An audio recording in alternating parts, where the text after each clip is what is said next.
Bonsoir à tous, bienvenue dans Bismart, l'émission. Aujourd'hui, on va inaugurer un nouveau rendez-vous mensuel, un rendez-vous consacré à la transformation des entreprises. Et pour débuter, j'ai choisi la thématique des enjeux de subsidiarité. Qu'est-ce que ça veut dire? On verra ça dans quelques instants. On parlera également d'ISR. Vous savez que le patron de BlackRock a envoyé sa fameuse lettre annuelle et il s'est fixé certains objectifs en matière de neutralité carbone et d'autres objectifs d'ailleurs pour l'investissement vert. Il dit lui-même qu'il n'avait pas mesuré l'accélération qu'il y allait y avoir cette année autour de cette thématique d'investissement. On sera avec la porte-parole de BlackRock France. On parlera digitalisation des notes de frais avec une start-up qui s'appelle Mooncard, qui vient de signer un gros accord d'ailleurs avec Air France. Et puis, on terminera avec les entreprises les mieux valorisées et les marques les plus fortes du monde entier avec le classement Brand Finance. C'est parti, c'est Bismart l'émission. Et pour commencer cette émission, je vais vous proposer un nouveau rendez-vous qu'on va essayer de faire tous les mois maintenant avec Boson Project pour se plonger à l'intérieur de la transformation des entreprises, soulever un petit peu le capot pour aller voir comment ça se passe de l'intérieur. Et la thématique d'aujourd'hui, ça va être autour de l'enjeu de subsidiarité. Qu'est-ce que ça veut dire? On va voir ça dans un instant. Renverser la délégation, mettre la décision au plus proche du terrain grâce à un management ouvert. Et pour en parler, j'ai choisi d'accueillir donc Arnaud de Malocène. Bonjour. Bonjour Aurélie. Vous êtes directeur du développement chez Boson Project et on va faire un petit peu un cas d'école avec un cas pratique avec Willy Siret, directeur général de Helena Santé, qui est avec nous en visio. D'abord Arnaud, moi je voudrais définir un petit peu l'enjeu de subsidiarité. Ça veut dire quoi concrètement pour une boîte? Pour une boîte, déjà c'est un principe, contrairement à tous les modèles qu'on entend. Et si je résume, je vais prendre peut-être une image. Vous parliez de la délégation au plus proche du terrain. En France, on a ce que Michel Serres appelle des entreprises Tour Eiffel, avec la décision et tout qui se passe en haut et tout qui descend jusqu'en bas. C'est très beau à regarder, mais en période de crise, comme on vient de le vivre, c'est plus compliqué à bouger. Et à côté, il y a l'image du culbuto, qui est ce personnage sur un poids. Et vous pouvez le basculer à droite, à gauche. Il revient systématiquement à sa position initiale. Il est en capacité de s'adapter parce que le centre de gravité est au plus près du client si on l'applique à l'entreprise. Si je le mets avec des mots, c'est donner la capacité de décider et d'agir au plus près de l'impact, donc au plus près des personnes qui sont en direct avec le client, ce qui veut dire que l'organisation se concentre au service de ces personnes-là. Donc on évite le phénomène de fonction centrale qui donne des prescriptions et des injonctions au terrain. On a un siège qui est au service des personnes qui sont au plus près du client, si je schématise. Le corollaire de cette responsabilité, c'est que ceux qui sont au plus près du client ont la responsabilité, quand ils ne peuvent pas assurer leur mission, d'appeler à l'aide au-dessus. Donc on a une double responsabilité qui est hyper intéressante et vertueuse. Vertueuse, on le voit actuellement, parce que dans toutes les entreprises qu'on peut accompagner, mais même au-delà de ça, celles qui s'en sortent le mieux sont celles qui ont finalement soit historiquement mis en place ce principe de subsidiarité dans leur organisation, ou alors été en chemin et ont su le mettre en place à l'aune de la crise et essaient aujourd'hui de ne pas revenir en arrière. Et les dernières entreprises qui s'en sortent très bien de ce point de vue-là, c'est des entreprises qui ont un sens extrêmement fort. Je prendrai l'exemple de RTE, Réseau de transport et d'électricité, qui est de service public. Et eux, c'est impressionnant parce que quand ils sont en mode crise, le sens et la mission de l'entreprise fait que chacun sait exactement où il doit être. Et ce qui prime, c'est le service public et donc celui qui est au plus près de la crise pour pouvoir régler ça. Et donc on a une entreprise qui se met en inversion totale de la Tour Eiffel, tout le monde au service du terrain pour régler la crise dans des délais hyper courts. Et tout le monde sait comment agir parce qu'il y a une culture d'entreprise qui est hyper forte autour de cette mission-là. Donc c'est les trois types d'entreprises qu'on voit aujourd'hui qui sont en capacité d'avoir cette subsidiarité-là. Et peut-être un dernier exemple qui peut être la Marine nationale et qui est hyper parlant, c'est que vous pouvez avoir aujourd'hui sur un bateau de guerre un barreur de 20 ans et le commandant qui vient, qui donne un ordre, mais finalement, si le barreur ne veut pas respecter cet ordre, il ne le respecte pas. Parce que la fonction prime sur le grade et c'est le barreur qui sait ce qu'il a à faire et qui est aux commandes. Et donc on a un peu Je savais pas ça. Voilà, mais c'est hyper intéressant et c'est une culture très forte dans la marine, mais qui permet justement d'avoir une subsidiarité et une chaîne de réaction qui est au plus près de l'impact et du coup une capacité de réaction beaucoup plus forte et adaptée. Alors justement, on va aller voir le cas concret avec vous. Willy Siret, vous êtes directeur général donc de Helena Santé. C'est un groupe qui gère notamment des EHPAD, en plus secteur en première ligne pendant la crise, 80 établissements, 7500 salariés, si je ne dis pas de bêtises. Du coup, comment est-ce que vous vous retrouvez dans les propos d'Arnaud? Est-ce que ça correspond à la manière dont vous gérez votre entreprise aujourd'hui? Oui, puisque c'est face à cette crise notamment, Le souci, ça a été vraiment que la décision se prenne au plus près du terrain, par les personnes qui étaient face à l'épidémie, et que le siège soit au service des équipes. D'abord pour rassurer les équipes, puisque notre première crainte, c'était qu'il y ait des mouvements, j'ai envie de dire, de panique au début de cette crise il y a quasiment un an. Donc de les rassurer, de les protéger en les approvisionnant en équipement de protection individuelle constamment, et nous n'en avons jamais manqué, heureusement. Et puis aussi de les accompagner sur le plan managérial, sur le plan psychologique, pour faire face à ce combat. Donc vraiment un siège qui s'est mis au service des équipes qui étaient au combat, j'ai envie de dire, sur le terrain. Ça veut dire quoi concrètement? Ça veut dire qu'à un moment, par exemple, vos équipes du siège, elles sont allées elles-mêmes livrer des masques dans les établissements? Oui, ça veut dire que début mars, on est resté, on est à peu près 220 au siège. On a écarté et la plupart des équipes, et on a gardé un noyau dur d'une quarantaine de personnes qui sont vraiment dédiées 5 jours, voire 7 jours sur 7 à la gestion de la crise Covid. On a transformé notre siège en plateforme de stockage d'équipements de protection individuelle, en le surveillant jour et nuit, en organisant nous-mêmes les livraisons, puisque à un moment donné, il n'y avait plus de transport. Donc on a réquisitionné des véhicules dans l'ouest de la France, proche du siège, pour que des salariés du siège emmènent eux-mêmes auprès des établissements les équipements de protection individuelle, les masques, les blouses et ainsi de suite, pendant tout le mois de mars et le mois d'avril. Donc effectivement, un arrêt complet, j'ai envie de dire, de l'entreprise, enfin du siège, pour se mettre au service total, être réactif, être en soutien, en appui, 7 jours sur 7 de nos équipes en établissement. Comment ça s'est passé du point de vue de l'écoute? Parce que j'imagine, vous disiez, il fallait un soutien psychologique, il fallait beaucoup d'écoute de vos salariés, mais des salariés qui sont parfois très loin de manière géographique. Un siège, vous n'étiez plus qu'une quarantaine de personnes. Vous êtes organisé comment? Il y avait une cellule de crise, quelque chose de ce genre-là? Oui, tous les matins, il y avait des visios par groupe d'une dizaine d'établissements à peu près, pour recenser les problématiques, les sujets à traiter au niveau des équipes du siège. On avait une cellule opérationnelle qui regroupait les achats, les ressources humaines, l'exploitation, la direction médicale, la direction qualité et la communication, et qui traitait en fait pendant la journée les sujets qui étaient remontés lors des visios avec les directions d'établissement et leurs équipes médicales.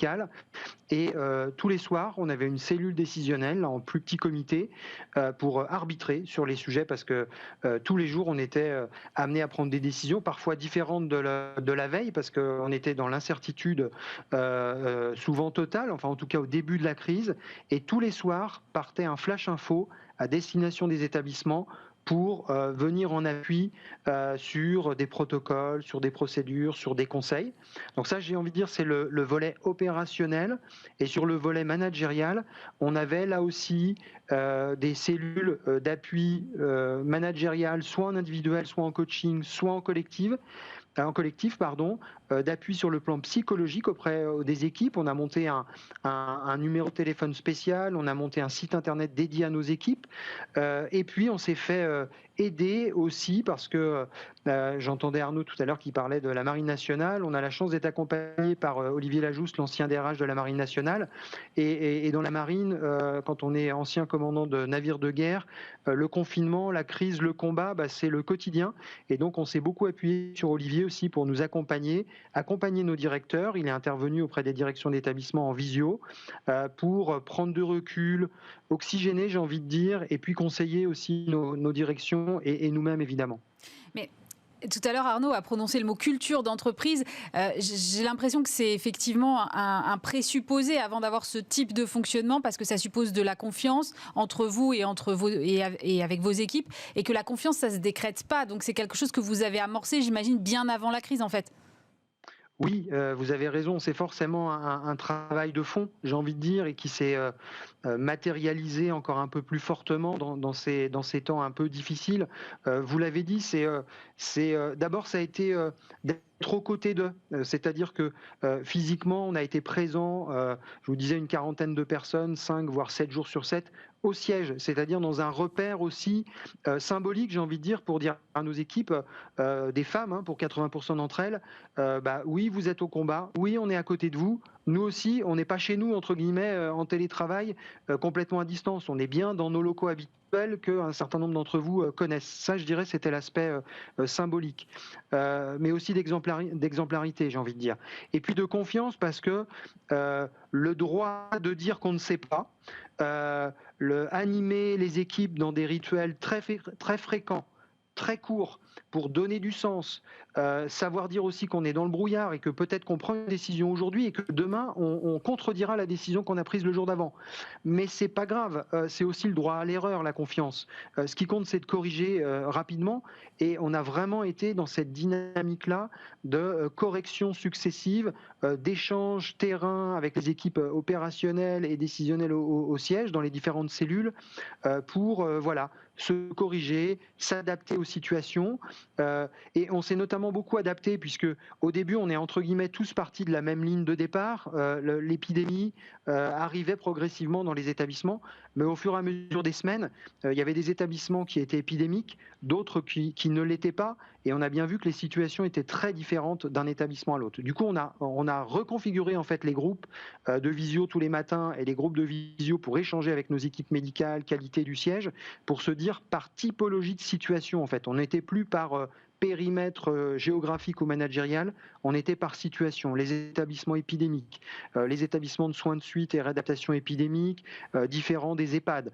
Parce que dans un EHPAD, la priorité, c'était que l'épidémie ne rentre pas dans l'établissement. Une fois qu'elle était rentrée, comment on faisait face. Enfin, voilà, on s'est vraiment adapté au cours de ces 3 premiers mois de la première vague notamment, et on s'est de nouveau adapté d'une manière un peu différente au cours de la deuxième vague, et je dirais que là, la troisième vague qui démarre, effectivement, on le sent bien dans nos établissements, malheureusement, et bien là encore, on s'adapte d'une manière un peu différente.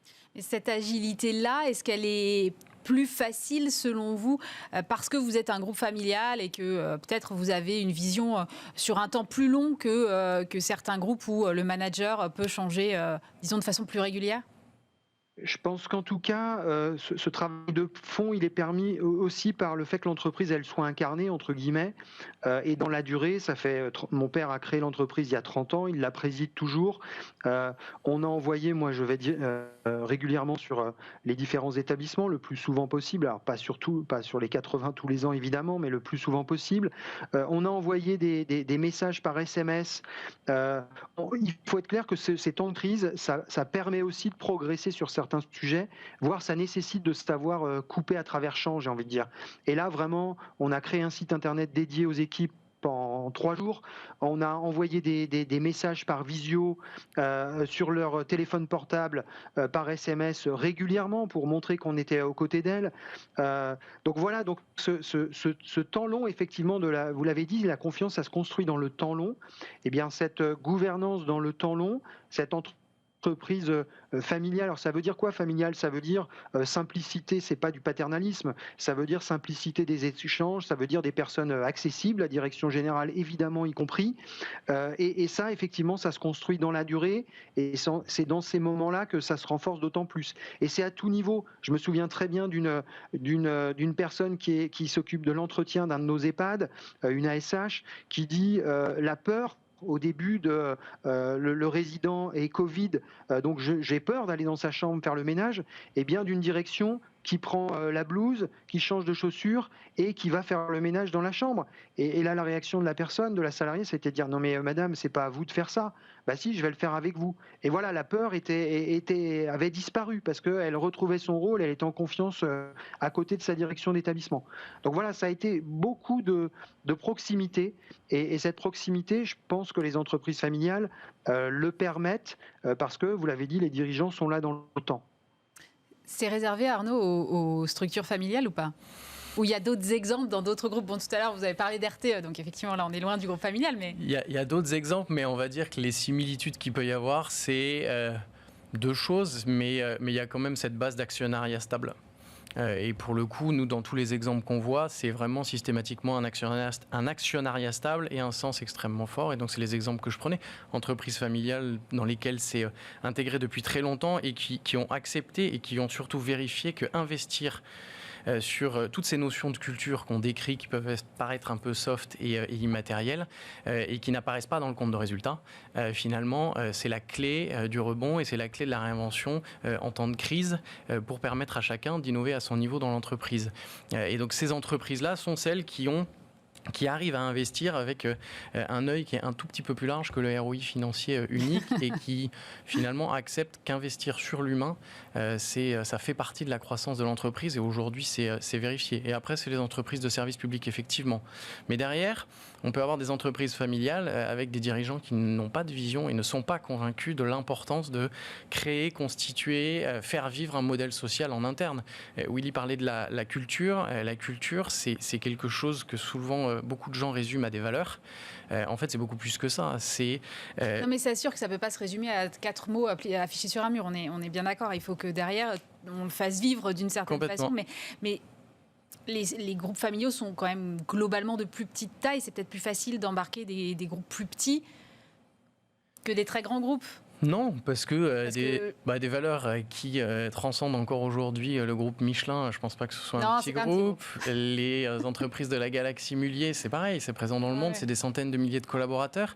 Mais on peut embarquer autant de collaborateurs derrière soi dans un projet où il y a toujours quand même le côté qui peut être très culturel français, de se dire non mais ma hiérarchie, elle m'envoie de la poudre aux yeux, mais en fait, dans le concret... Non.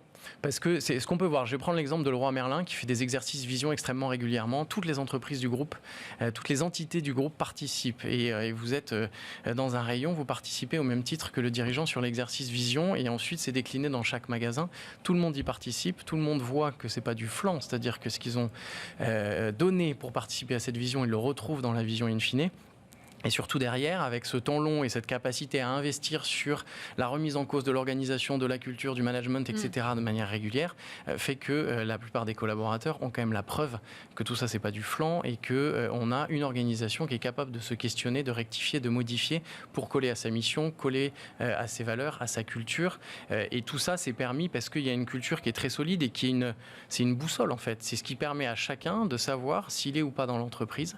C'est ce qui permet de savoir quels sont les comportements accepté ou pas, c'est ce qui permet à chacun de savoir qu'il fait partie d'un système. Et je vais prolonger sur l'exemple si je prends un exemple d'une autre entreprise dans le retail. Ouais. Pendant la crise, le siège s'est réuni et a dit en fait là, soit on meurt, soit on réagit. Et ils ont décidé de tout lâcher et de filer les clés du camion au patron de magasin. C'est eux qui connaissent le mieux le terrain, c'est eux qui connaissent leur bassin de clients, etc. Et ça marche. Et ça marche. Les patrons de magasins se sont appelés et sans injonction du top, ils ont réussi à passer en drive, mais dans des délais qui sont inimaginables en temps normal. Tout ça, ça a permis parce qu'il y a une culture extrêmement forte dans l'entreprise qui fait que quand il s'agit de réagir, chacun sait exactement pourquoi il le fait et quelle est sa place dans le système et pourquoi il est utile. Ça veut dire que ce mode de fonctionnement, à un moment, est un accélérateur de transformation et un levier de performance ? Complètement. Et il y a un ROI financier in fine. Willy, je vous vois hocher de la tête, vous êtes d'accord avec ça ? C'est un levier de performance pour vous aussi ? Oui, bien sûr. Moi, je reprendrai l'image du sportif. Entre un sportif dans un sport collectif ou individuel, d'ailleurs, en confiance, et qui sait ce qu'il a à faire, et quelqu'un qui doute beaucoup et qui ne connaît pas bien son rôle, il n'y a pas photo sur le résultat à la fin. La balle, elle est au bon endroit, ou le ballon aussi, enfin, qu'importe. Oui, bien sûr, je partage totalement ce qu'a dit Arnaud, et c'est vecteur de performance. Je me souviens que Claude Onesta était intervenu il y a 4 ans chez nous en séminaire, et on avait bien retenu la notion d'exigence bienveillante, et j'ai l'impression que le nouveau sélectionneur de l'équipe de France de handball réapplique ça d'ailleurs maintenant, et ça marche visiblement. C'est voilà, de responsabilisation, d'autonomie, de sentiment d'appartenance aussi, pour à un moment donné, notamment dans ces données de crise, si vous me permettez le terme, s'arracher un peu pour son collègue, pour l'entreprise, parce que la situation le nécessite. Et oui, c'est effectivement vecteur de performance, oui. Arnaud, vous, votre travail, c'est d'accompagner les entreprises dans leur transformation. Quand on n'a pas ce type de fonctionnement-là dès le départ, qu'on a un mode de fonctionnement complètement différent, comment est-ce qu'on le met en place ? Comment on se dit il faut que j'inverse tout mon mindset en fait pour pour inverser la façon dont je travaillais jusqu'à présent et que j'embarque tous mes collaborateurs. Ça doit être un très très gros chantier. C'est un gros chantier. Il faut une vision très forte et un dirigeant et son équipe qui sont très alignés et convaincus. C'est hyper important, qui ont posé un cadre. Ça ne peut pas être juste une espèce d'intuition. Derrière, c'est du temps long et ça, il faut l'accepter parce qu'il y a énormément de choses dans l'entreprise qui vont bouger. Après, c'est peut-être 3 niveaux d'intervention, mais nous, on a coutume de dire que la transformation culturelle est la mère de toutes les batailles, parce que c'est ce qui, justement, fait évoluer le sens, fait évoluer les règles du collectif, fait évoluer ce qui fait qu'on vient dans cette entreprise-là, et du coup, commence à mettre en mouvement les hommes. Ensuite, les hommes, et ensuite, l'organisation in fine. Mais on touche à la structure qu'à la fin. On met d'abord en mouvement le cadre en disant voilà la culture, des points culturels qui doivent évoluer et pourquoi. Et derrière, ensuite, on permet aux hommes de s'intégrer dans cette évolution-là, d'y participer, d'apporter leur pierre, parce que la culture, c'est eux qui la font vivre au quotidien. La structure, elle viendra s'adapter à la culture et à la vision des dirigeants qui a été partagée avec les collaborateurs. Mais si on fait l'inverse, globalement, nous, c'est plutôt l'inverse. C'est je prends une pièce et on remue tout, du sol au plafond, on retourne les meubles au milieu de la salle et puis on dit à tout le monde, allez maintenant, il faut réinventer, on y va. Et globalement, ça ne fonctionne pas. On a tendance à reconstruire à l'identique. Ouais. Tendance à reconstruire à l'identique et surtout créer des chapelles parce que chacun va essayer de recréer un cadre à son niveau. Alors que si on part des hommes et de la culture, on fait d'abord bouger le cadre et on permet ensuite à chacun de prendre sa part dans le système, dans la transformation et du coup de participer à recréer ce cadre-là. Mais du coup, c'est du temps long parce que tout ne peut pas se créer d'un bloc. C'est-à-dire que les transformations qu'on vous annonce en 8 mois en disant on va tout chambouler, globalement, ça foire. Le sujet, c'est plutôt le temps long et c'est plutôt des dynamiques de feu de camp. Avec systématiquement des dirigeants qui sont extrêmement convaincus de ça, le portent sur le terrain de manière régulière, font de la pédagogie, et puis les feux de camp, c'est ces collaborateurs ambassadeurs qui agissent à leur niveau, qui eux aussi le portent auprès de leurs collègues, et c'est ça qui fonctionne, nous, cette espèce de pince de croco entre des dirigeants très proactifs, convaincus, qui savent se remettre en cause et très à l'écoute du terrain, et un terrain qui cherche pas à embarquer 100% des collaborateurs, parce qu'il y en a qui ne s'impliqueront pas autant que d'autres, parce qu'en fait, ils ont leur mère malade et que globalement, ils n'ont pas le temps, et c'est très bien comme ça. Mais par contre, vous en avez au milieu qui sont des forces qui sont souvent très cachées, qu'on ne voit pas, mais qui, une fois qu'elles sont en action, sont capables de réinventer des BU à une vitesse qui est phénoménale. Donc, c'est partir des hommes et puis finir par la structure. Merci beaucoup. Willy Thiré, directeur général de LNA Santé, et Arnaud de Malocène, directeur du développement de Boson Project. Évidemment, Arnaud, on se retrouve le mois prochain avec de nouveaux enjeux de transformation. Exactement. Merci beaucoup. Merci à vous. Et je suis maintenant en compagnie de Carole Croza. Bonjour. Bonjour Aurélie. Vous êtes porte-parole de BlackRock et vous êtes responsable de la recherche sur l'ISR. Alors BlackRock, c'est le premier gestionnaire d'actifs au monde, plus de 8 000 milliards de dollars d'actifs sous gestion. Et donc, comme chaque année, c'est une tradition, votre patron Larry Fink a adressé une lettre à ses clients. Et dans cette lettre, il demande aux entreprises dont BlackRock est actionnaire de publier leur trajectoire de réduction des émissions à effet de serre dans l'objectif d'un zéro émission en 2050. Moi, je voulais savoir qu'est-ce qui justifiait aujourd'hui une telle prise de position. C'est plus possible aujourd'hui de ne pas parler climat, ISR dans la gestion d'actifs ? Effectivement, BlackRock, c'est un grand gérant d'actifs, mais c'est surtout un grand gérant d'actifs pour les investisseurs à long terme. Et donc, lorsqu'on fait le constat que l'avenir financier de plus en plus de personnes est lié aussi à l'avenir de la planète, on s'aperçoit que l'investissement durable est en train de devenir la norme et donc qu'il est indispensable, à la fois pour les investisseurs et pour les entreprises, de prendre en compte cette grande réallocation d'actifs qui va arriver, qui est en train de s'accélérer, qui d'ailleurs en 2020 est allée encore plus vite que prévu, pour pouvoir anticiper tous ces mouvements et surtout pour pouvoir accompagner non seulement la finance, l'économie, mais l'ensemble de la planète vers cet objectif de neutralité carbone en 2050. Voilà, moi, ce qui m'a fait rire, c'est qu'il reconnaît quand même votre patron avoir fait une erreur. Il dit, l'année dernière, j'ai dit que c'était un risque absolu d'aller dans ce secteur. Finalement, la transfo, elle va beaucoup plus vite que ce que j'avais imaginé. Vous avez, vous aussi, senti que là, il y avait vraiment une accélération dans ce secteur-là, dans les attentes ? Oui, on est tout à fait en ligne. En fait, l'erreur, c'est d'avoir sous-estimé ce mouvement. Mais on disait qu'il y allait avoir ce mouvement tectonique. Nous avons essayé de comprendre pourquoi cela avait été finalement accéléré par la pandémie. C'est vrai qu'au début de la pandémie, il y a certains observateurs qui se sont dit finalement le climat va passer au second plan parce qu'il faut sauver l'économie, il faut sauver les emplois. Or, c'est exactement le contraire qui s'est passé. On a vu que les flux vers l'investissement durable ont doublé, la collecte a doublé vers ces fonds-là, et on a vu aussi que encore en 2020, les fonds d'investissement responsable ont été plus résilients, plus performants que les fonds traditionnels. 80% des indices durables ont battu leur indice de référence en 2020. Et c'est quelque chose qu'on a observé depuis des décennies et qui s'est encore confirmé. Je ne sais pas si vous pourrez me confirmer ça, mais j'ai l'impression que ce sont des placements en tout cas qui attirent beaucoup la jeune génération, davantage peut-être que l'ancienne. C'est naturel pour eux parce qu'ils se projettent évidemment beaucoup plus dans le long terme et parce qu'ils ont aussi plus d'habitude de mettre finalement leur consommation et leurs habitudes en ligne avec leurs valeurs. On comprend qu'aujourd'hui, on peut continuer à avoir un investissement qui est rentable et intégrer aussi ces valeurs-là. Qu'est-ce qui va leur parler aux jeunes ? Ça va être des fonds à impact, par exemple, ça va être des fonds sur l'économie circulaire, parce qu'on se rend bien compte que nos modes de vie actuels, ils ne sont pas soutenables. Et donc, investir dans des entreprises qui font de la gestion des déchets, des entreprises qui permettent aussi l'accès au plus grand nombre à une éducation de qualité dans des populations défavorisées, c'est aussi une façon de répondre aux grands enjeux de la planète, aux grands enjeux de développement durable. Mais on est bien d'accord, on parle d'entreprises rentables.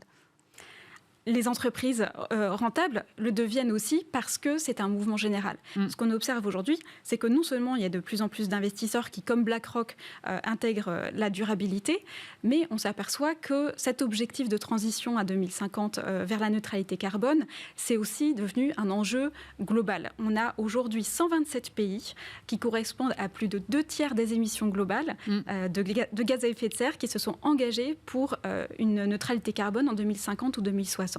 Qu'est-ce que ça veut dire ? Ça veut dire que finalement tout ça va mobiliser énormément de capitaux, ça doit mobiliser énormément d'argent pour pouvoir effectuer cette transition. Et donc, effectivement, ça va permettre aux entreprises qui sont dans cette tendance-là d'être plus rentables et de bénéficier d'opportunités. Est-ce que le petit coup de pression que vous mettez un peu sur les entreprises n'a pas été à un moment un peu incité par certaines ONG qui ont critiqué parfois une gestion peut-être plus passive de la part de BlackRock ? La gestion indicielle n'est pas passive dans le sens où elle nous permet justement d'être là pour le long terme. Et lorsqu'on est là pour le long terme, on a la capacité d'influencer les entreprises, de pouvoir dialoguer avec elles et de surtout mettre cette pression effectivement. Tout le travail des activistes verts, il a été assez positif puisqu'il a permis justement une meilleure prise de conscience.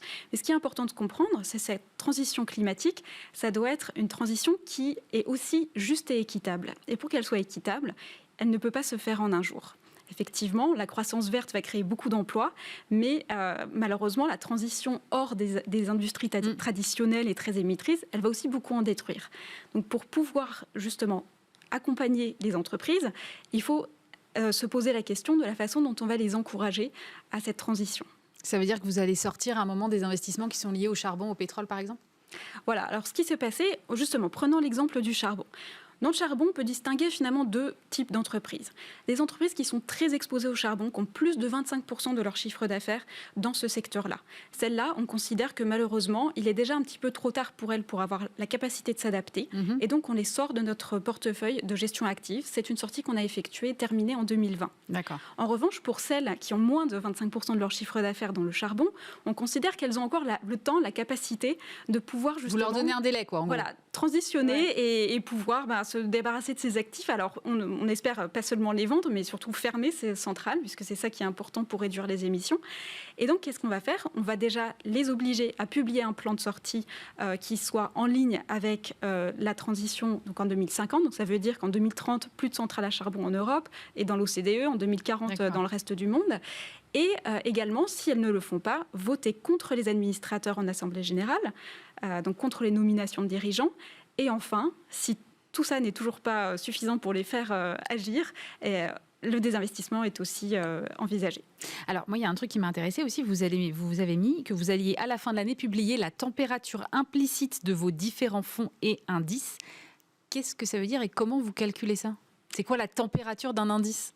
Alors, la température d'un portefeuille, c'est la température des entreprises qui sont, de la trajectoire des entreprises qui sont à l'intérieur. Donc, une entreprise émet des gaz à effet de serre. D'accord. On sait que pour avoir un certain budget de gaz à effet de serre en ligne avec une certaine température, on peut calculer finalement quelles sont les trajectoires qu'il faut adopter. Donc, une entreprise qui est très émettrice aujourd'hui va être liée à un réchauffement qui va aller sur 3 ou 4 degrés, alors qu'une entreprise très verte va être sur un réchauffement beaucoup plus faible, de 1,5 ou en dessous degrés d'ici à la fin du siècle, d'ici 2100 qui est la référence. Et donc mesurer la température finalement d'un portefeuille, ça veut dire mesurer l'impact contenu dans les entreprises qui sont dans ce fonds, à la fois l'impact actuel, mais surtout leur trajectoire et ce qu'il en sera dans les prochaines décennies. Est-ce que vous avez l'impression qu'aujourd'hui, finalement, l'ISR, qui était peut-être un risque il y a quelques temps, est devenu une opportunité d'investissement ? Clairement, c'est devenu une opportunité d'investissement, non seulement parce qu'on a démontré que ces investissements étaient plus résilients et plus performants sur le long terme, mais surtout parce qu'on pense qu'on est qu'au tout début de la vague, finalement, de cette grande réallocation. On a besoin encore d'énormément d'investissements supplémentaires pour arriver à achever cette transition.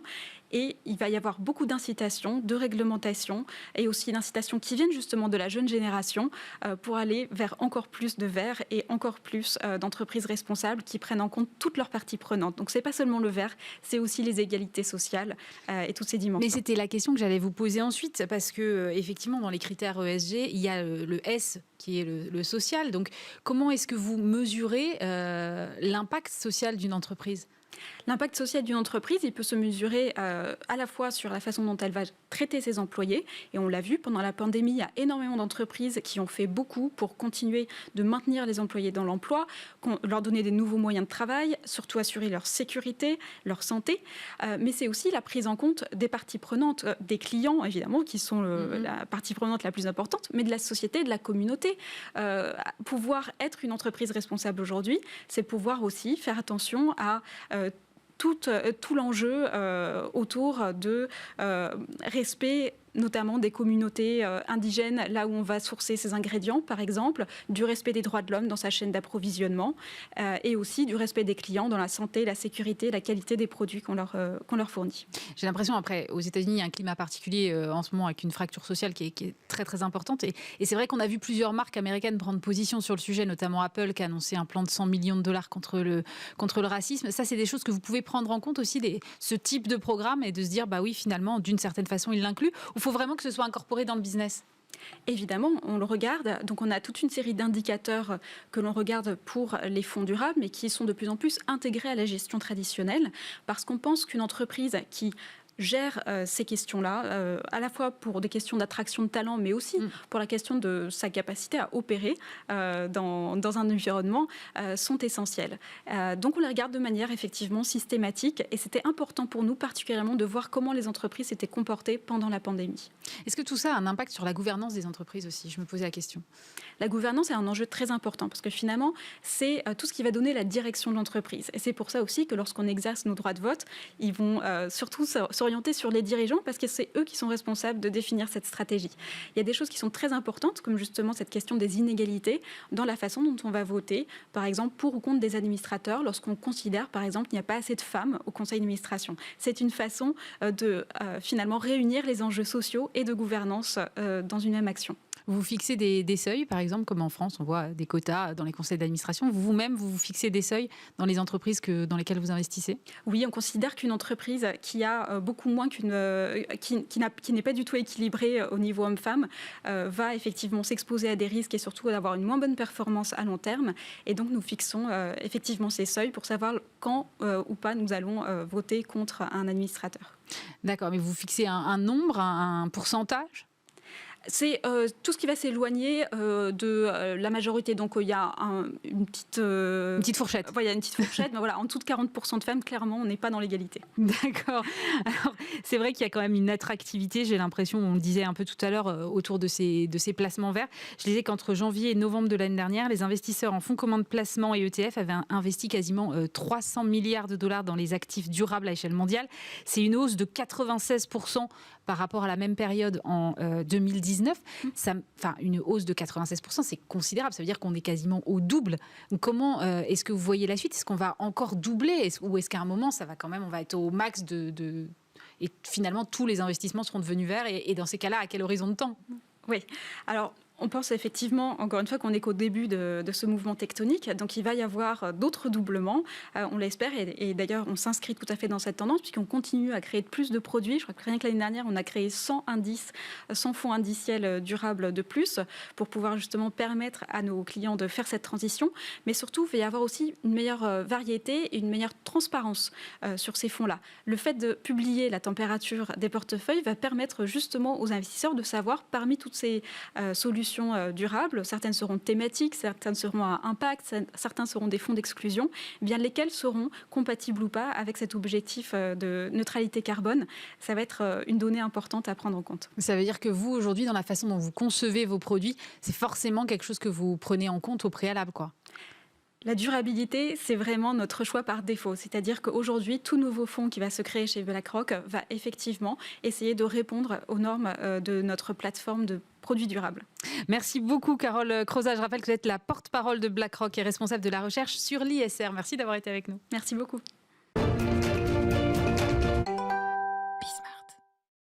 Et je suis maintenant avec Tristan Letertre. Bonjour. Bonjour. Vous êtes le PDG de Mooncard. Alors, vous êtes une start-up spécialisée dans les cartes de paiement qui sont dédiées aux frais professionnels. Vous venez de signer un accord avec Air France. On va y revenir dans quelques instants. Mais d'abord, je voudrais bien comprendre ce que vous faites. Parce que quand vous êtes lancé il y a 4 ans, l'idée, c'était de mettre fin aux notes de frais.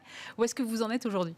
Alors, effectivement, vous avez encore en 2021 des salariés 2,5 millions exactement d'ailleurs, qui font des frais pour leur entreprise. Donc, c'est quoi? C'est je paye avec ma carte personnelle. Je remplis un tableur à la main, dans certains cas, j'aggrave des justificatifs. Enfin, voilà, on a trouvé ça absurde. Et donc, on a créé cette carte de paiement qui permet aux collaborateurs de payer pour son entreprise et que tout soit automatisé, tout rempli par magie pour le collaborateur. Et puis, derrière, que la comptabilité de l'entreprise soit aussi automatisée. Alors, ce que je voudrais bien comprendre, c'est que moi, si j'utilise votre carte, qu'est-ce qui est débité? C'est mon compte à moi et ma boîte me rembourse derrière, ou c'est directement le compte de la boîte? Alors justement, on a créé les conditions, on est un peu les seuls à avoir fait ça depuis 4 ans, pour que la carte de paiement débite sur le compte d'entreprise. Avec énormément de sécurité, hein, donc c'est ultra sécurisé pour que justement le collaborateur puisse avoir des plafonds. S'il n'a pas le droit de retirer de l'argent, ce qui est le cas dans la plupart des entreprises, oui, il ne puisse pas le faire. S'il n'a pas le droit de payer dans une station-service ou dans un magasin de bricolage, eh bien, on permet de faire ça. Donc on a développé une technologie assez pointue, évidemment, qui permet d'avoir plein de critères, et l'entreprise n'a plus peur de donner une carte de paiement à ses collaborateurs. D'accord, mais si toutefois vos garanties, elles ne marchent pas et que j'engage une dépense que je n'aurais pas dû engager, comment ça se passe? Alors, en général, les plafonds permettent de limiter, donc les gens ne peuvent pas faire n'importe quoi, mais on a prévu aussi des mécanismes de contrôle, c'est-à-dire qu'a posteriori, la dépense peut être refusée, il y a des processus d'approbation, ce qui est le cas quand on déploie, par exemple, dans des grandes entreprises. On a plein de grands clients comme Vinci, Air France, Cora, ils mettent en place ce type de mécanisme pour que s'il y a une erreur, hein, ça peut arriver, eh bien, la dépense puisse être refusée par l'employeur. D'accord. Alors, vous avez signé aujourd'hui un accord sur la digitalisation, cet été, un accord sur la digitalisation des frais de déplacement professionnel pour les services de l'État. C'est ça. Alors là, j'imagine que le chantier est immense. Vous êtes une start-up, c'est pas trop compliqué de convertir tout le monde au digital? Non, je pense que le chantier est vaste, mais l'État a donné l'exemple, quelque part, oui, ce qui est plutôt... en ouvrant ça. Donc on a remporté un contrat qui permet d'équiper jusqu'à 150 000 agents, effectivement dans un contexte de mobilité. Donc très concrètement, ils recherchaient une carte qui puisse permettre à leurs agents, alors leurs agents c'est dans des collectivités locales, dans des ministères, dans des centres de recherche, vraiment un peu toutes les fonctions de la France, de pouvoir se déplacer, d'acheter potentiellement dans toutes les stations-service, dans les parkings, dans les péages, pour éviter... on s'attaque à un monde qui est un petit peu poussiéreux dans les cartes de paiement, et justement avec des choses très verticalisées, des réseaux, notamment des réseaux de carburant. Voilà. Et donc, ça fait partie de nos missions de libérer un peu les fonctionnaires, au même titre titre que les salariés, de leur permettre d'avoir un peu plus de liberté et de contrôle aussi dans leurs dépenses. Alors, je le disais, vous avez signé aussi un accord avec Air France, donc pour aller tailler des croupières, la American Express, alors c'est pas un petit du secteur, en permettant à vos utilisateurs de cumuler des miles. Qu'est-ce que ça change concrètement, d'abord pour vous, un accord de cette ampleur-là, et ensuite pour vos utilisateurs? Oui, on est évidemment très fiers d'avoir ce partenariat avec Flying Blue, donc qui est le programme de fidélité d'Air France KLM. L'idée, depuis le début avec cette carte, c'est effectivement d'enlever tous les irritants du quotidien, un peu la charge mentale liée à l'administratif, notamment des frais et des achats. Et là, on a voulu vraiment aller un cran plus loin en se disant, est-ce qu'on ne peut pas donner des avantages et d'aller dans le sujet des miles, qu'on n'a pas inventé, mais qui était un peu on va dire une chasse gardée, et de dire on veut que sur tous ces paiements-là, si l'entreprise le souhaite bien sûr, permettre aux collaborateurs, concrètement, il paye 1 euro, il a un miles, et à la fin de l'année, il peut se payer avec sa famille un aller-retour à Barcelone parce qu'il a engagé un certain nombre de frais pour son entreprise. Donc d'avoir un impact très concret pour la vie personnelle du collaborateur grâce à ces programmes de fidélité. Oui, là, on va plus loin, on va nettement plus loin que simplement la note de frais. C'est-à-dire que là, quelque part, le collaborateur a en plus une récompense en utilisant votre carte. Donc on est bien au-delà de la simple note de frais. Oui, c'est qu'il y a un bénéfice, presque un avantage, presque un peu de pouvoir d'achat. Parce que nous, ce qu'on a vu aussi dans l'usage de la carte, c'est que c'est beaucoup de notes de frais. Alors ça a un peu baissé pendant le Covid, parce que étonnamment les gens se déplaçaient un peu moins. Ouais. Mais on a aussi énormément d'achats de l'entreprise non stratégique ou parfois stratégique. Alors c'est quoi concrètement? C'est les ordinateurs, c'est des services, des abonnements sur Internet, des pubs, enfin tout ça nécessite une carte de paiement et permet quelque part aussi d'accumuler des miles grâce à ce programme. D'accord. Et alors, moi, je trouvais ça quand même un peu paradoxal. Vous parliez du Covid. Donc, du coup, vous lancez ça à un moment où, quand même, il y a très peu de gens qui voyagent, pour le dire comme ça, de façon simple. Donc, pourquoi maintenant? Alors, la première réponse, c'est peut-être notre côté provocateur. C'est pas que ça. Ce serait un peu facile. Un peu, voilà. Non, justement, ça a été un vrai débat de savoir quel était, je dirais, le bon moment pour que les employés, nos clients en bénéficient. Et justement, alors en échangeant beaucoup avec nos entreprises clientes, on a vu qu'elles se projetaient beaucoup, les salariés, dans l'après-confinement, tout le monde en a un petit peu marre. Et on se dit, au moment où les gens seront un peu épris de liberté et auront envie de reprendre leur souffle, à ce moment-là, c'est bien qu'ils aient justement la possibilité de voyager. Alors en avion ou en prenant des hôtels ou en se déplaçant. Et donc, il faut avoir accumulé des miles pour ça.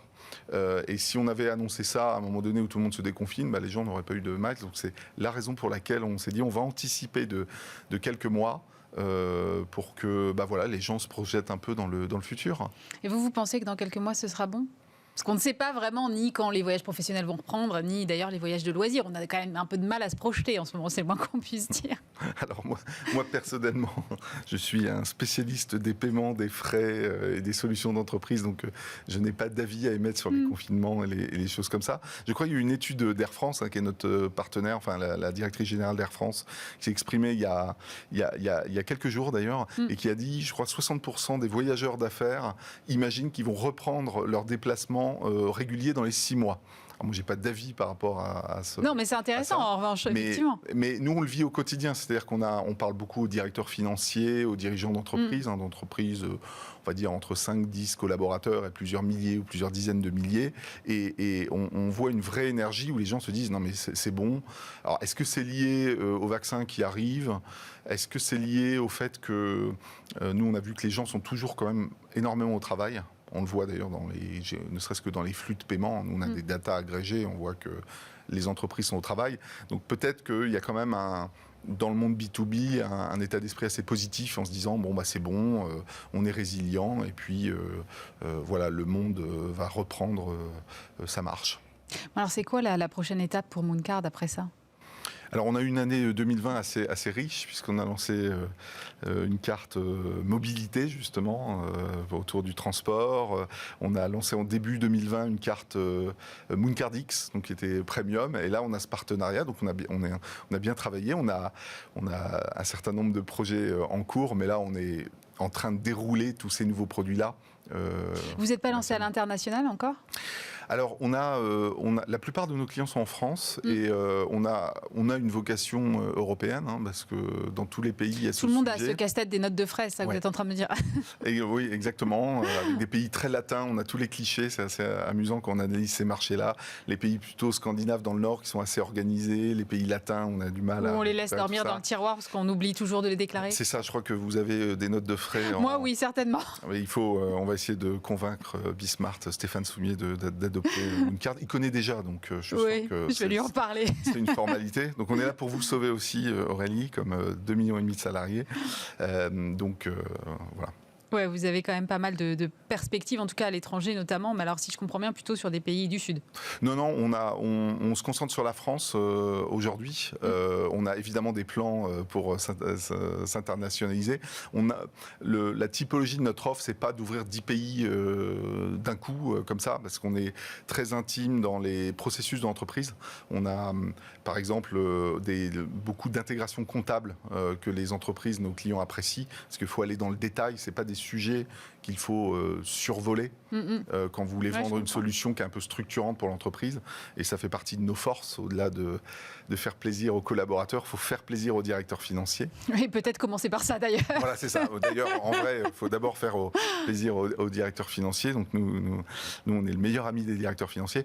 Et pour faire ça, effectivement, ça demande une connaissance extrêmement intime de la comptabilité et puis des processus de l'entreprise. Ouais, bien sûr. La bonne nouvelle, c'est qu'on a apprivoisé, domestiqué la comptabilité française, qui est l'une des plus complexes, on va dire, dans le monde. Donc, à partir de là, comme on est au plus haut, voilà, on est en haut du Mont Blanc, il ne reste plus qu'à redescendre dans les comptabilités des autres pays. Donc, c'est pas le plus dur à faire. Merci beaucoup, Tristan Letertre, PDG de Mooncard. Merci d'avoir été avec nous. Et on va parler des marques les plus fortes et les mieux valorisées au monde en compagnie de Bertrand Chauvet. Bonjour. Bonjour. Vous êtes directeur général de Brand Finance France et vous avez publié votre classement des 500 marques les plus fortes et les mieux valorisées. D'abord, moi, je voudrais un peu mieux comprendre ce que ça veut dire concrètement. Quelle est la méthodologie derrière ce classement ? Alors la méthodologie, elle est assez simple. Elle est d'abord de comprendre en quoi une marque est forte, c'est-à-dire en quoi elle se distingue de ses concurrents. Et quand on dit forte, c'est évidemment sur des critères d'estime comme sur des critères de valeur. Donc il y a de la subjectivité quand même. Il y a de la subjectivité, en même temps il y a du tangible. Donc c'est à peu près une 50aine de critères qu'on va regarder, qui vont de la façon dont les entreprises investissent sur leur marque ou leur portefeuille de marque, donc on peut faire des dissociations. Cet investissement-là, il peut couvrir le produit, il peut couvrir la communication et le marketing, il peut couvrir le prix, il peut couvrir la promotion, la distribution. Donc pour une banque, un réseau commercial, c'est aussi une part de communication, les enseignes, etc. D'accord. Donc ça, c'est important de bien évaluer justement l'évolution de cet investissement dans le temps. La deuxième partie, donc ça corrobore à 25% du score de force de marque. D'accord. Les 50% suivants vont correspondre à l'image de marque. Donc quelle est la perception par les parties prenantes, les clients. Et comment on mesure ça ? On fait un sondage ? Oui, donc nous on a une étude qui corrobore ça, donc sur 55 000 adultes dans le monde, qui vont évaluer 2 à 3 marques en moyenne et qui vont justement contribuer à alimenter en données le classement annuel. Okay. Donc il y a les clients, mais il y a aussi les collaborateurs, il y a aussi les investisseurs, et puis il y a aussi les parties prenantes, donc tout ce qui vont être les critères ESG sur la RSE, et qui vont contribuer, la RSE c'est à peu près 5% du score total de force de marque. D'accord. Et puis enfin, sur les 25% restants, on va mesurer la performance de la marque, c'est-à-dire en valeur comme en volume, chiffre d'affaires, revenus, profitabilité, mais aussi fidélité à la marque, pour voir aussi quel est le trend sur la marque à long terme. Tout ça, ça nous donne un score sur 100, un indice. D'accord. Quand le score est inférieur à 50, la marque, elle détruit de la valeur. Quand le score est supérieur à 50, la marque, elle crée de la valeur dans le temps. Voilà. Okay. Alors après, aujourd'hui, les marques du Global 500 Brand Finance de cette année, comme de chaque année d'ailleurs, en fait, elles sont toujours des marques assez fortes avec des scores assez élevés. C'est ainsi que WeChat cette année a un score qui est quasiment autour de 98, donc ce qui est évidemment quelque chose de très très élevé. Et ça mesure d'une part des investissements forts qui sont faits sur la marque et d'autre part une image et une perception par l'ensemble des parties prenantes, que ce soit en termes de notoriété comme de considération opération qui améliore la réputation totale et qui a un impact direct sur la façon dont on consomme finalement les produits et les offres et les services de l'entreprise et du coup sur la performance économique, qu'elle soit volume ou valeur bien entendu. Alors moi, le truc qui m'a amusé, qui m'a un peu surpris, c'est que Apple est repassée en tête du classement des marques les mieux valorisées. Elle avait perdu cette place il y a 4 ans face à Amazon. Oui. Et moi, au regard de ce qu'on vient de traverser et ce qu'on est encore en train de traverser, je me dis au contraire, s'il y a bien quelqu'un qui a profité de cette crise, finalement c'est Amazon, la livraison des colis, voilà, le e-commerce, il y a une tendance de fond. Alors que chez Apple, j'ai pas vu d'innovation majeure ou de possibilité, en tout cas, de surfer sur cette tendance-là maintenant. Peut-être un peu, effectivement, le télétravail, digitalisation, mais tout le monde ne s'équipe pas avec des appareils Apple. Donc, j'avoue que j'aimerais bien comprendre. C'est une très bonne question. En fait, la marque, c'est un actif long, en fait. C'est pas parce que vous investissez en année N que derrière, vous allez obtenir tout de suite une contribution de la marque à votre activité. Ouais. Alors chez Brand Finance, on travaille beaucoup ça en fait, c'est-à-dire qu'au-delà de la valorisation, au-delà de la force de marque, il faut mettre tout ça en correspondance pour comprendre par ligne d'activité, par géographie, par rapport à des objectifs d'investissement quand on fait des fusions-acquisitions, par rapport à du sponsoring et du partenariat sportif ou autre, des associations de marques par exemple, quand on met Apple et Hyundai ensemble par exemple, qu'est-ce que ça peut donner, vous voyez. Donc en fait, on va travailler là-dessus, c'est-à-dire quel est l'actif, mais quelles sont aussi les perspectives sur cet actif. Comme n'importe quel actif, quand on le valorise, on va regarder à l'année N ce qu'il produit, mais on va aussi se projeter dans le temps sur les 5 années futures et regarder justement quels sont ces trends. Et ce qui est intéressant donc cette année sur Apple, c'est une demi-surprise en fait, c'est-à-dire que Apple continue à creuser un sillon avec une acuité et une précision, on va dire d'enfer, c'est-à-dire qu'ils regardent dans tous les détails comment ils peuvent stretcher au maximum leur offre et comment ils peuvent grossir finalement leur part de portefeuille chez chacun des clients dans le monde. Et puis c'est pas pour rien qu'on a vu des iPhones de plus en plus chers, mais en même temps des iPhones de plus en plus accessibles. Alors ce qu'il faut comprendre, c'est qu'aujourd'hui les iPhones, ils ont réduit leur part, ils étaient à 2/3 il y a quelques années dans le portefeuille total. Aujourd'hui, c'est 50% du volume d'affaires d'Apple. Et ce qui est intéressant, c'est de voir comment justement Apple aujourd'hui est capable de démultiplier sur de nombreux champs. Les applications évidemment. Le jour de l'an, c'était plus de 500 millions de dépenses en une journée sur l'Apple Store. Donc vous voyez, c'est colossal, c'est dingo. Ouais. Donc voilà un petit peu l'ampleur des faits. Et puis après, il y a tout le reste, c'est-à-dire tout ce que Apple commence à prendre, que ce soit évidemment sur la musique, mais sur Apple TV, sur Apple Arcade, sur le gaming, etc. Ouais, la stratégie de diversification, à un moment, ça porte ses fruits. Exactement. Et puis on voit avec les devices, l'Apple Watch va avoir un impact aussi très important. C'est-à-dire que c'est comme les AirPods. Enfin, ça fait 10 ans qu'on le dit, et puis j'ai du mal à le voir encore. Il faut prendre son temps. Vous voyez, c'est des petites innovations. C'est des petits cailloux, mais chaque fois qu'on les sème, à la fin, ça va faire des grandes rivières. Et les choses impressionnantes, c'est justement ce qui se passe sur l'Apple Watch aujourd'hui. C'est-à-dire qu'aujourd'hui, il est prouvé que l'Apple Watch peut anticiper finalement la détection du Covid, par exemple, avant les visites chez le médecin. Attendez, quoi ? Oui, absolument. C'est-à-dire que l'appli Apple Santé, elle peut traquer sur un certain nombre de critères et vous dire que finalement, vous avez des signes annonciateurs du Covid avant qu'on ne vous teste.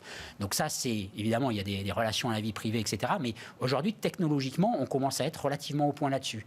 Et l'impact que va avoir ces devices qui sont beaucoup plus connectés au corps, il ne faut pas oublier qu'Apple avait racheté Beats, les casques, avec une dimension qui était plutôt mode, une cible qui était plutôt restreinte, et qu'avec les AirPods, c'est un succès mondial là aussi. C'est-à-dire qu'ils ont réussi à se greffer dans énormément d'oreilles et à redonner finalement une sorte d'habitude, un usage et une utilité aux écouteurs que l'on n'avait pas avant, puisque c'est des assistants vocaux, c'est des prolongements de l'isolation dans un espace de travail, et en même temps c'est des écouteurs tout bêtes. Donc c'est cette capacité d'Apple d'humaniser la technologie et derrière d'aller par le design, par le prix pratiqué, à aller chercher de la valeur, et ça c'est ce qui les distingue d'Amazon.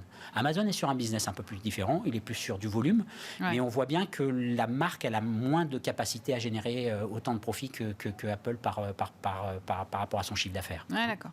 Alors si on regarde de plus près l'autre classement qui est celui des marques les plus fortes, là on est sur WeChat en tête. Oui. Alors elle détrône Ferrari. Oui. Donc on n'est plus du tout dans le même monde entre guillemets. Oui. Qu'est-ce qui explique ça ? Parce qu'en plus WeChat, j'avais pas le sentiment que c'était une marque encore vraiment mondiale. Absolument. Donc c'est quand même très géographique. Oui. Donc comment on explique, par rapport à Ferrari, qui pour le coup est une marque vraiment mondiale, comment on explique cet inversement ? Alors WeChat est mondiale puisque vous pouvez la télécharger en France comme dans n'importe quel pays. Mais elle n'est pas dans les... Elle est aussi utilisée en France, alors peut-être pas avec les mêmes parts de marché. Voilà. Donc pour rien vous cacher, Ferrari reste encore la marque la plus forte en France, en Angleterre et évidemment en Italie. Donc voilà, ça ne change pas.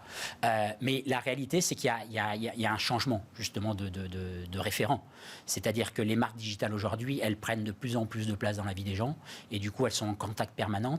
Et WeChat est l'exemple emblématique, pas simplement de cette année, puisque cette croissance, elle est pas nouvelle, hein, mais elle se concrétise par cette première place. Non, mais c'est intéressant parce qu'on a un monde, je ne voudrais pas dire vieille industrie, parce que ce ne serait pas très sympa, mais on sait que l'avenir de la voiture est hyper challengé, et c'est une marque technologique qui plus est chinoise qui prend...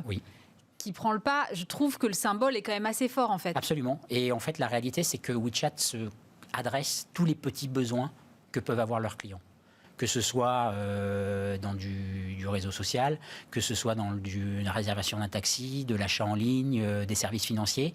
Et donc, il y a plein de petits éléments qui viennent s'additionner et qui viennent, en fait, par l'écoute très fine qu'ils ont des clients, ils arrivent à leur proposer à chaque moment énormément d'utilité. Et c'est cette utilité-là qui fait leur point de différence et qui fait qu'il y a un niveau non seulement de considération au-delà de la notoriété même de la marque, mais elle est très considérée, et qui derrière fait aussi des usages et du coup des dépenses sur l'application qui sont exponentielles. Et à partir de là, on a une marque justement qui a une capacité, par les critères qu'on a pu analyser sur le tunnel d'achat, qui sont assez phénoménaux.